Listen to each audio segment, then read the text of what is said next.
we will discuss named pipes, which is also called FIFO. Before discussing named pipes, so let me give some glance regarding what is a pipe. We use the term pipe to mean connecting a data flow from one process to the another process. Generally, we can attach or we can pipe the output of one process to the input of another process. So now we will look into the named pipes, which is also called FIFOs, where the full form of FIFOs is first in, first out.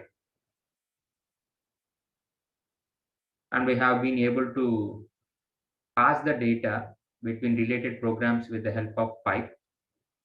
That is, programs that have been started from a common ancestor process.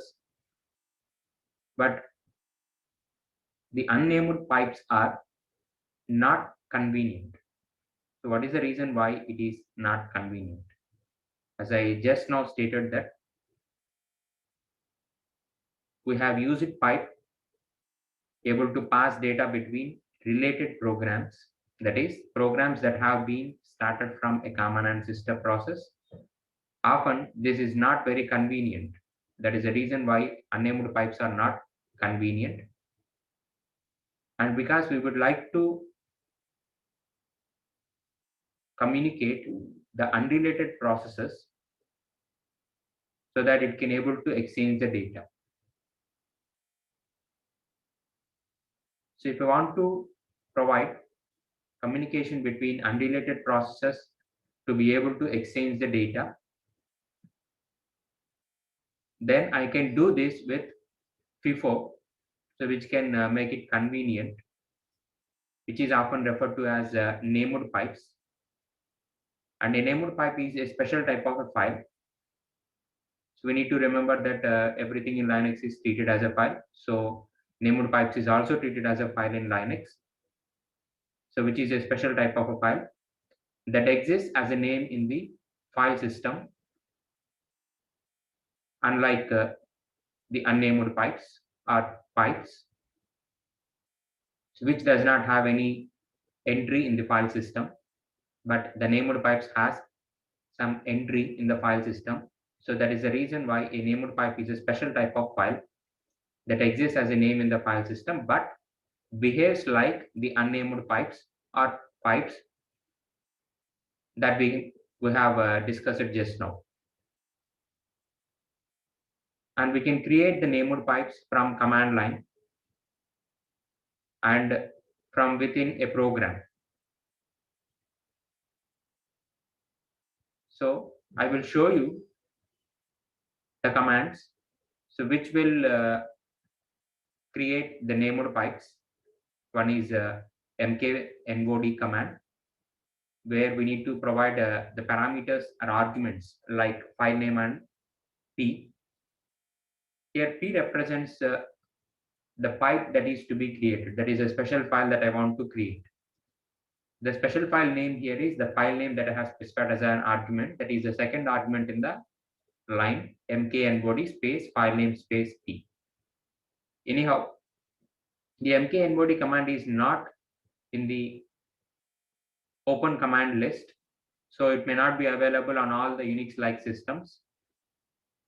So the preferred command line method to be used in case of creating the named pipes is mkfifo space file name. Some older versions of Unix only had mknbody command, but the later versions of Unix supports mkfifo command. Now I will show you a small example here.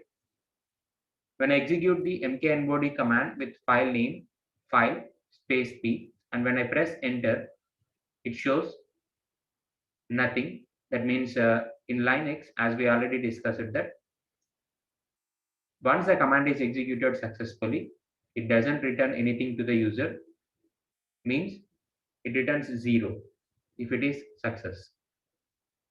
So in the first line, mknbody space file space p, when it is executed, the file is the named pipe that is created. And when I execute ls command, it shows the file name here.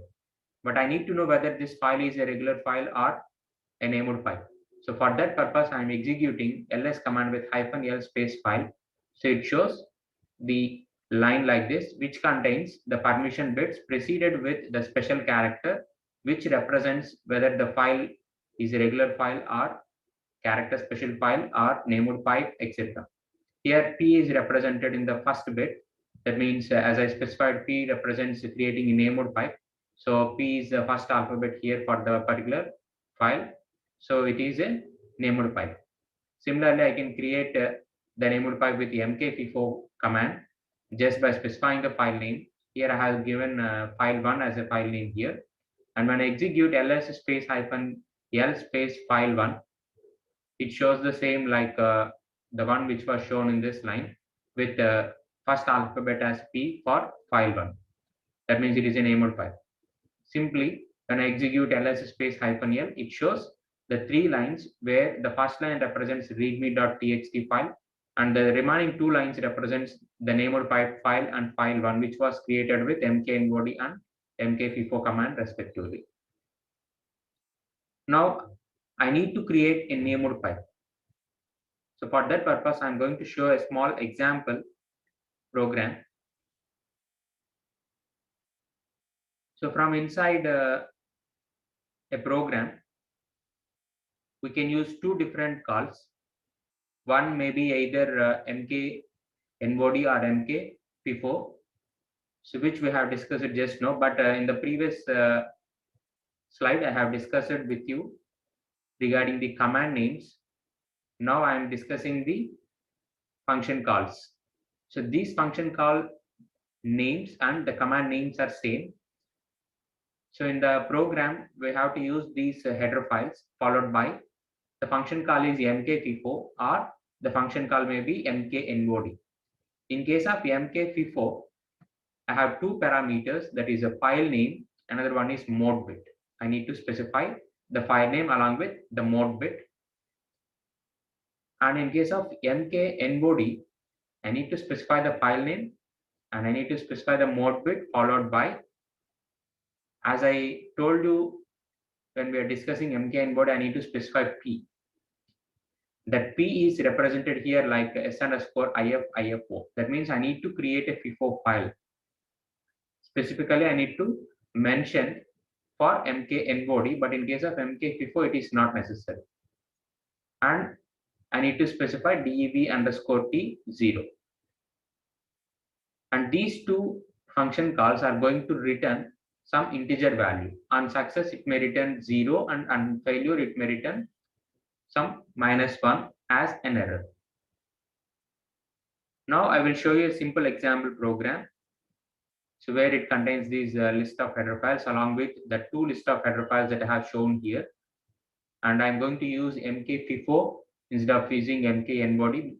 The reason that we have discussed it just now, that in most of the Linux variants or in Unix variants, mkfifo is allowed, but mknbody is not available. So now I will show you the logic of mkfifo, where I have created just a FIFO file name. This my_FIFO is the file name I want to create, which will be stored in a temporary folder in root folder. That means in root folder, if there is a temporary folder, within that I need to create my_FIFO. If this path exists, then it will create this file in this path by specifying the mode bit as 0777. And if that mkfifo function call is returning 0, that means if it is success, then it returns 0 and the value is stored in the variable res, and that is compared in the if condition. If it is so, then it prints FIFO is created and it will print exit command. Otherwise, it will not show any message to the user. So now when I run this program, so for running this program, first I need to compile the program with cc space -bo space output file name. Here I'm going to give is FIFO1. The output file name here I'm going to give is FIFO1 space filename.c. Now, when I want to execute this program by specifying the output file name, then I have to use ./FIFO1. If I don't compile the program with cc space -o output file name space file name dot c, then I have to execute the program with /a.out. By default, the output will be stored in a.out file. But anyhow, I have given an assumption that I need to create a output file like the output file name is FIFO1. So I need to execute it with the help of /FIFO1. When I execute it, it shows FIFO created. And when I want to see whether the named pipe is created or not, then I have to use ls space -l capital F space /tmp /my_FIFO.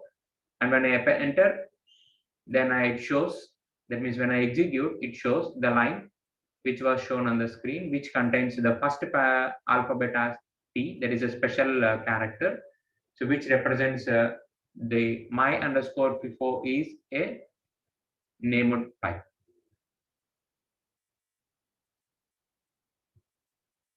Here the symbol at the end is added. That means if you look into the output, I have a symbol called pipe symbol here, which is added at the end by the ls command with -F option, and it also indicates it is a pipe.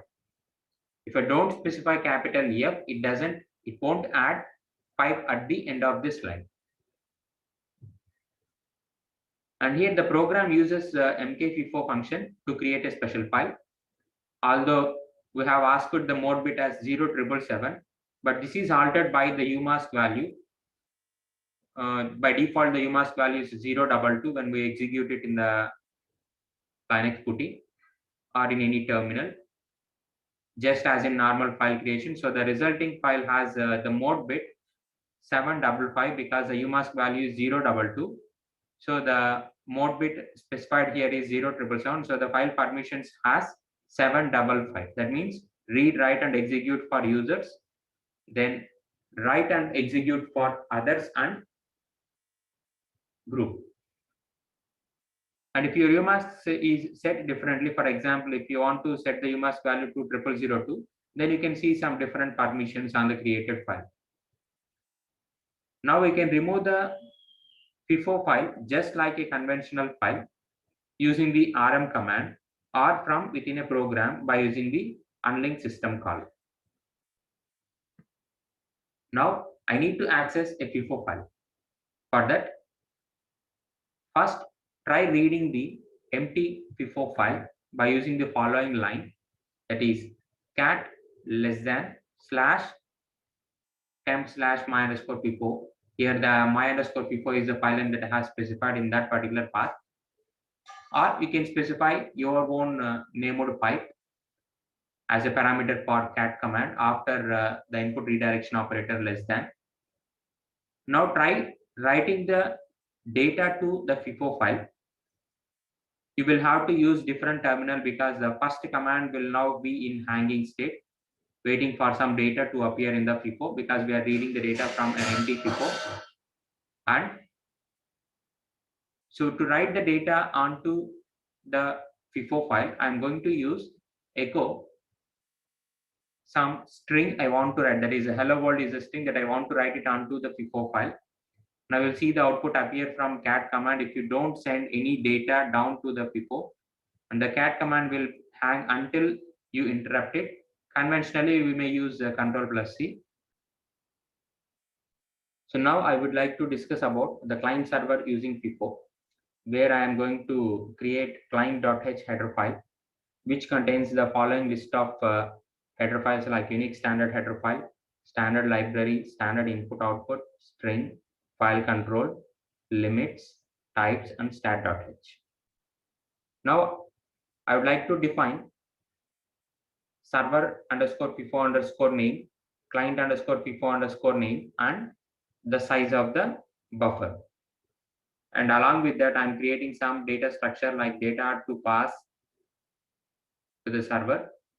So here I'm going to use two members, that is a client process ID and some_data, that is an array where I want to store the data in an array.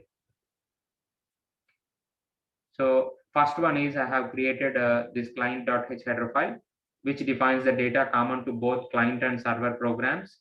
and it also indicates the required system header for convenience. Now, for the server program, that means I'm going to create server.c. So the server program that we have used here will create and then open the server pipe, and it is set to the read-only mode with blocking. After sleeping, the server reads in any data from the client. Here I have used sleep method just only for the example purpose. And the server reads in the data from the client, which has the data that is available in the data to pass underscore st structure.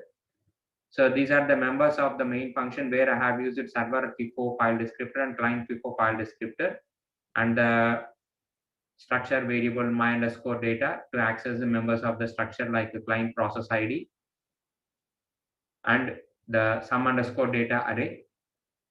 And I have created one more variable called read underscore result because as I stated just now, the server is set to be read-only mode with blocking, so that the server can read the data from the client.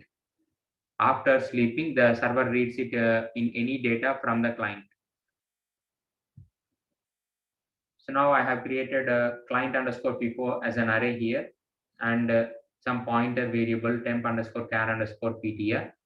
Now I would like to create a server FIFO name, that is a server FIFO underscore name with some mode bit 0777. I remember the permissions are 755 for the server underscore FIFO underscore name as a named pipe. And I'm going to open the server FIFO file in read-only mode, and it is in blocking.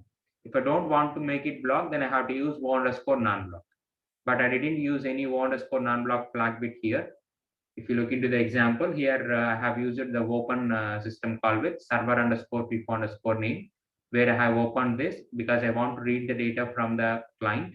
Means I want to write the data into it, the server file, and it is in read-only mode, that is o underscore rdonly. And I didn't specify any o underscore non-block because when I want to read the data, it is blocked by the server, and the open system call returns 0 if it is success, otherwise it returns -1. If it returns 0, the if condition is failed. If it returns -1, the if condition will be executed successfully, so that it will print the error message onto the standard error file, that server FIFO failure as a message. Then after 10 seconds after sleeping, the server reads in any data from the client.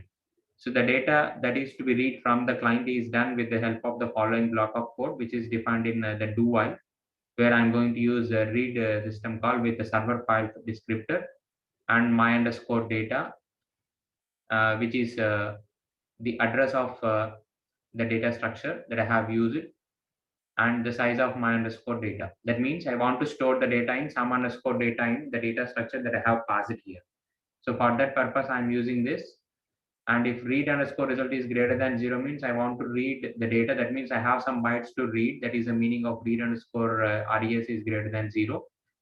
And I'm using this tmp underscore character underscore pointer, that is a temporary pointer, which is pointing the data that is available in some underscore data, that is my underscore data dot some data.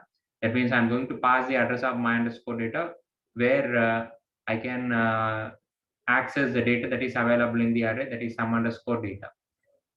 Because with the help of the structure member, I can access the member of the structure, that is some underscore data is a member of the structure. And to access this member of the structure, I'm going to use the structure variable my underscore data. So the address of that variable is passed here, and my underscore data dot some underscore data is the one that I'm using here to access the data from some underscore data. That means I want to read the data from the client, and the data will be stored in this pointer variable.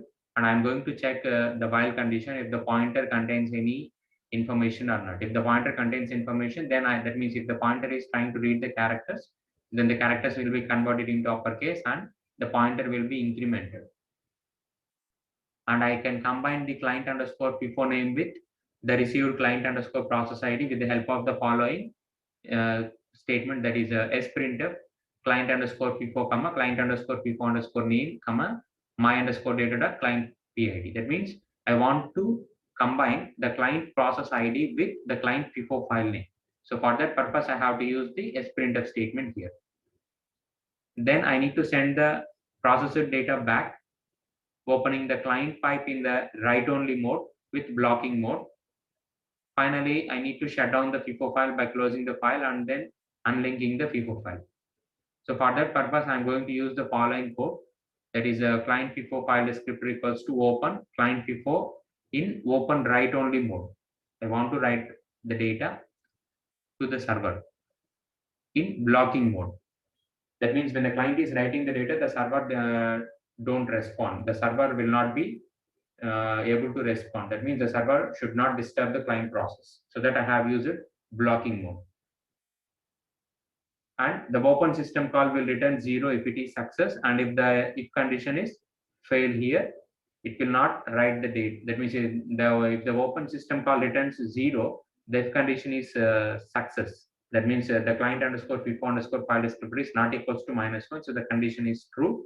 So it is going to write the data into the client underscore FIFO file descriptor with my underscore data, that is the address of the variable and the size of the variable that is passed here. That means I want to write the data into sum underscore data array. So that will happen with the help of this. And I am going to close the file descriptor. And this will continue. That means until the read underscore result is greater than 0. That means when a client is trying to write the data to the server has to read the data. So the server will read the data until the read underscore result is greater than 0. So now, as I told you earlier, I need to close the server FIFO file. So for that purpose, I'm using this close system call, and I can unlink the server FIFO file name, and I can come out from the server. Now I'd like to show you the client program here. That is a client.c. So the first part of the program opens the server FIFO. The first part of the program opens the server FIFO. That is open server FIFO file name in write-only mode. If it already exists as a file. If doesn't exist, then it will return failure. And it then gets its own process ID by using a get PID here. So once the server FIFO file name is available, then it will get the process ID here, which forms some of the data that will be sent to the server. Now the client FIFO is created and it is ready for the next section. Here I am repeating the loop. In this, I am going to print hello from my underscore data dot client process ID. That means I'm going to access this. I'm going to read the data, and I'm going to read the data that my underscore data dot sum underscore data. Whatever the data that is available in sum underscore data, that will be printed here along with hello from %d the process ID. That means the process ID will be displayed here. Hello from so and so process ID, and it prints %d. That means it prints the client process ID, sent the message sum underscore data, which was printed here. And I'm going to write the data into the server file descriptor. And in the client file descriptor, I'm going to open it in read-only mode. And if it contains anything to read, then it will read the data. And if this is greater than 0, that means if the read system call is greater than 0 means I have something to read, then it will print received %my underscore data dot sum underscore data, that the data is available and that is printed here, received so and so data. And after that, I'm closing the client underscore FIFO underscore file descriptor. Later, I'm closing the server file descriptor and unlinking the client file descriptor.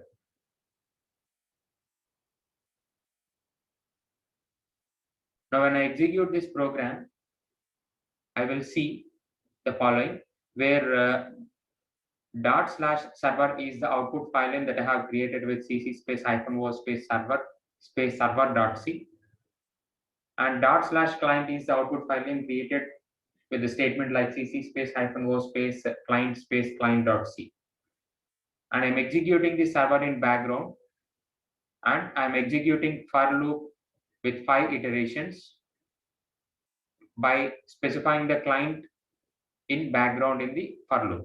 Then it shows the following message, that is 531 sent hello from 531, received hello from 531. The meaning of this statement, if you come back to the code here, you can clearly understand that. So 531, that is here I'm using the printf statement, that is a 531 sent. The string here is hello from %d, means it is the client process ID. So which is available here, that is my underscore data dot sum underscore data is a string which was stored with the message hello from %d my underscore data dot client process ID. That means hello from 531 is the string that is stored, is the value that is stored in this string, and that string is accessed here. So %d sent %yes means it shows 531 sent hello from 531. Then later, if we see the if condition, that means if the client underscore FIFO underscore file descriptor is not equals to -1, that means if the open system call is success by opening the client FIFO file in read-only mode, then it returns 0, which is not equals to -1, so that it can able to read the data from the client FIFO file descriptor. And if it if the if condition in the read system call is returning something like greater than 0, that means if it has some data to be read, then it will print the message like receive %s, means it is a string that is hello from 531, that is a string that is displayed here. That means if there is any data that I have to read which is specified with greater than 0, that means if I have some bytes to read, then it will print received %s, means received hello from 531. So likewise, we can see the output like 532 sent hello from 532, received hello from 532, and so on. That is output of the client server using FIFOs.